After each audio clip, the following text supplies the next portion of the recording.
Hi, this is Walter Cook at Reqfast. In this video, I'm going to show you the power of a Reqfast ticket. With the mapping that we've done in planning and direction, you can get a lot more information out of your workflow management than you may be used to. Now here we are at a ticket summary, and it's very easy to find any ticket you want. Currently, we're looking at open tickets. What you can do is you can say, yeah, you know what, this daily threat brief, I like what I was doing. You can make an exact copy of it. But that's another topic for another day. Let's go create a new one. A common use case is an analyst says, well, I've got this idea that I'm going to research. So I'm just going to call this my research paper. Naturally, it should be a little more descriptive. And who brought this ticket in? I did. Now, who's this for? Now, it shows you all of the different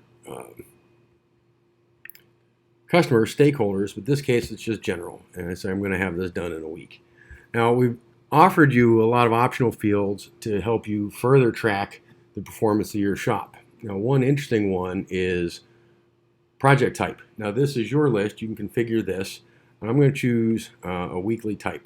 Now what I've done in the background is you can map tasks to a specific project type. So whenever you see that project type, it'll prompt you to say, do you want to add these tasks? So let's submit this, and there we have it. It's okay, I already have tasks for this. Do you want this on this ticket? I do. All right, let's go take a look at what we've done. So we've got my research paper here, the statistics. We can clone this to weekly project type. So let's go look, and it brought the tasks over. So this helps you manage your team. So every time you see this project, I know I want these things done. Now, what else can we do with this? Let's assign it to somebody. We're going to assign this to Jay. And what we've done is you can configure notifications that it will email people or Slack them, neither or both. And in this case, it's going to email Jay that, hey, you have a ticket with a link. He can come right to this. So what have we done? What is this one going to answer? So let's turn this on in use. And we say, you know what, we're going to answer this question. This ticket answers this question. And what we've done here is one tag was added from requirement mapping. Is we've also in the background said, whenever you see this requirement, add this tag. So you can tag your tickets, you can tag your reports to help you find them more easily later. But what we know is, let's just grab a couple of these, is this ticket fills these 4 requirements. So that's useful later when you're tracking to understand what is it that I want to do? What is it that my shop is doing? Which requirements are we fulfilling? But it also helps you find a similar ticket. Further, we can add a new task, and based on those requirements on this ticket, is it's telling you, hey, I've got a new task.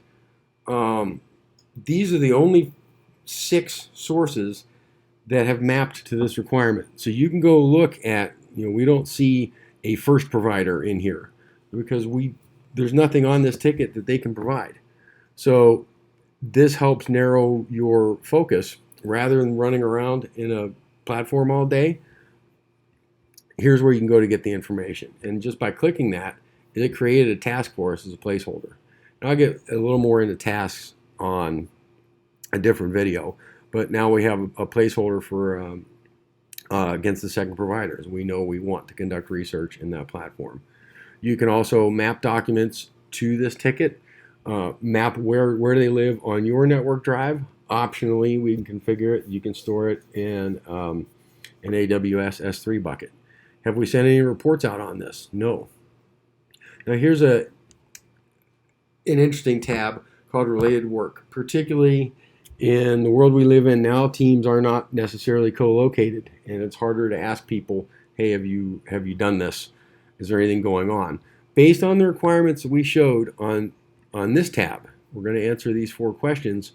There are active tickets in flight that said, hey, we're answering at least some of these questions. That's showing this one is answering 3 of the 4 questions. So maybe we want to go look at that first.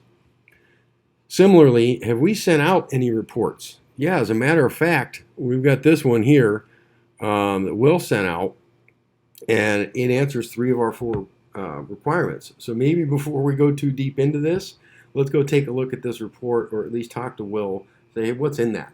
And you can save yourself a lot of work that way. Now, what you do with that ticket, once you're done, is you can go out and say, this is my research paper, 1170. What we're storing here is the meta for this report, and you can tag reports. It brings the requirements over. Any tags you had added already are brought over to this report. But what it's doing is it's showing you, let's see, wants report, has report. Who wants this?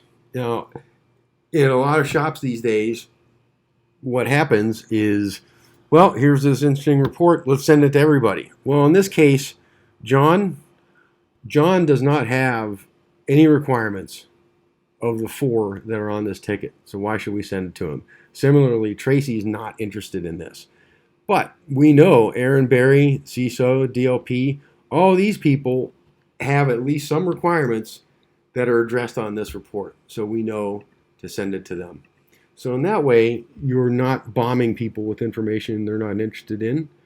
And as well, you're ensuring the people who have interest in this are getting it. So that's a quick run through of what a ticket does for you. Thanks for watching. If you'd like more information about our company, Reqfast.com. Thanks very much. Have a good day.